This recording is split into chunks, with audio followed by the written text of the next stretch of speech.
মাননীয় স্পিকার, আপনাকে অনেক অনেক ধন্যবাদ। আমি লক্ষ্য করছি বাজেট অধিবেশনে অধিকাংশ সময় আমাদের অধিকাংশ মন্ত্রীরা থাকেন না।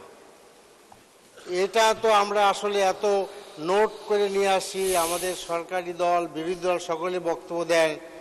এইখানে দেখেন স্বাস্থ্যমন্ত্রী, তারপরে আমাদের স্বরাষ্ট্রমন্ত্রী, অনেক মন্ত্রী নাই, মন্ত্রীদের চেয়ার সব খালি। এ ব্যাপারে আপনার সহযোগিতা চাচ্ছি মাননীয় স্পিকার। ধন্যবাদ। ধন্যবাদ। অধিবেশন আমরা মাননীয় মন্ত্রীদের আরো উপস্থিতি দেখতে চাই। শুক্র করেন যে অর্থমন্ত্রী অন্তত আছেন এখানে, কিন্তু অন্যান্য মন্ত্রীদেরকেও অনুরোধ জানাবেন সংসদ সদস্যদের পক্ষ থেকে। বাজেট সেশন গুরুত্বপূর্ণ সেশন, তারা থাকলে আমরা বাধিত হব। চিফ হুইপ বলেন।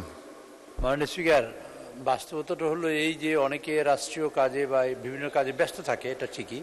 তবে সংসদে তাদের আসা উচিত, আসলে ভালো হয়। কিন্তু মাননীয় অর্থমন্ত্রী আগাগোড়া এখানে উপস্থিত আছেন, কারণ বাজেট সংক্রান্ত বিষয়ে সব বিষয়ে যে কথা বলা হয়, সকল কথা শেষ কথা গিয়ে অর্থমন্ত্রী বলবেন।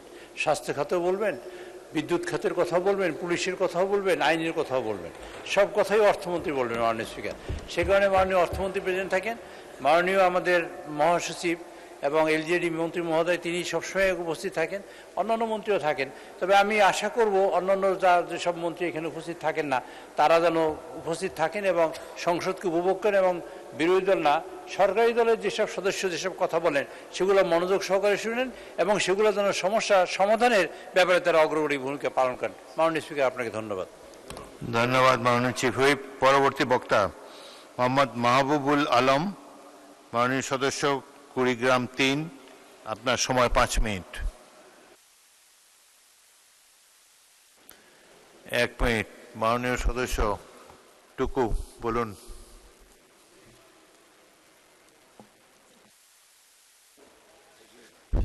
ধন্যবাদ মাননীয় স্পিকার। আমাদের মাননীয় বিরোধী দলের সংসদ সদস্য বললেন আমাদের মন্ত্রীরা নাই। ঠিক আছে, বলার আগে যদি নিজের দিকে তাকায় বলতেন সংসদ বিরোধী দলের নেতা এবং উপনেতা দুইজনের কেউই নাই, তারাও যাতে ঠিক মতো থাকে আর বসুন। ধন্যবাদ, ঠিক হবে আর কি। ধন্যবাদ মাননীয় স্পিকার। ধন্যবাদ।